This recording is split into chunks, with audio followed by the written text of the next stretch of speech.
hello everyone जब education channel आपको स्वागत जानाइছো কৃষি বিভাগত অর্থাৎ এগ্রিকালচার ডিপার্টমেন্টত 5360টা পদৰ কাৰণে সকলোখিনি বিৱৰণ আহি পৰিছে জানুৱাৰী মাহৰ এখিনি নতুন নিযুক্তি হ'ব য'ত 2025 চনত এপ্লাই কৰিব পাৰিব ইয়াতে আপোনালোকৰ গ্ৰেড 3 গ্ৰেড 4 ভেকেন্সি দেখা পাব য'ত 8 পাস 10 পাস আৰু 12 পাস ক্যান্ডিডেট আৰু গ্ৰেজুৱেচন হলো ইয়াতে এপ্লাই কৰিব পাৰিব আৰু গ্ৰেজুৱেচনৰ কাৰণে আপোনালোকৰ কম্পিউটাৰ সাৰ্টিফিকেট লাগিব সকলোখিনি আপোনালোকৰ কি ৰিক্ৰুটমেন্ট প্ৰসেছ হয় সকলোখিনি আমি চাম আৰু এপ্লাই কেতিয়া পৰা ষ্টাৰ্ট হ'ব সকলোখিনি বিৱৰণ আৰু এগ্ৰিকালচাৰ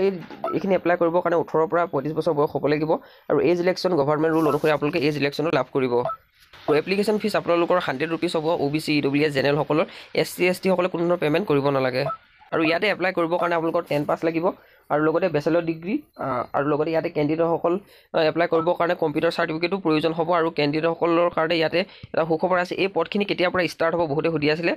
যেটো আমাৰ অসমৰ এগ্ৰিকালচাৰ ডিপাৰ্টমেন্টত আপোনালোকে নিশ্চয়কৈ এইখিনি মে মাহৰ নতুন নটিফিকেশনতে লাভ কৰিব 2025 কাৰণ মে মাহতে সকলোখিনি নিযুক্তি আপোনালোকৰ যিমান ভেকেন্সি খালি আছে সকলোবিলাক পদৰ বিৱৰণ দিয়া কথা মাননীয় হিমন্ত বিশ্ব শৰ্মা ছাৰে কৈ দিছে যেটো এডিআৰই নতুনকৈ যিখিনি ৰিক্ৰুটমেন্ট হ'ব তাতে আকৌ পুনৰ এবাৰ নতুনকৈ ৰিক্ৰুটমেন্ট আহিব য'ত 3.0 তাতে আপোনালোকে ইয়াতে নতুন পদ দেখা পাব গতিকে সকলোখিনি নতুন ভেকেন্সি বিৱৰণ পাবলৈ হলে আমাৰ চেনেলৰ লগত জড়িত হৈ থাকক যাতে সকলোখিনি খবৰ আপোনালোকে এই চেনেলটোতে লাভ কৰি থাকিব পাৰে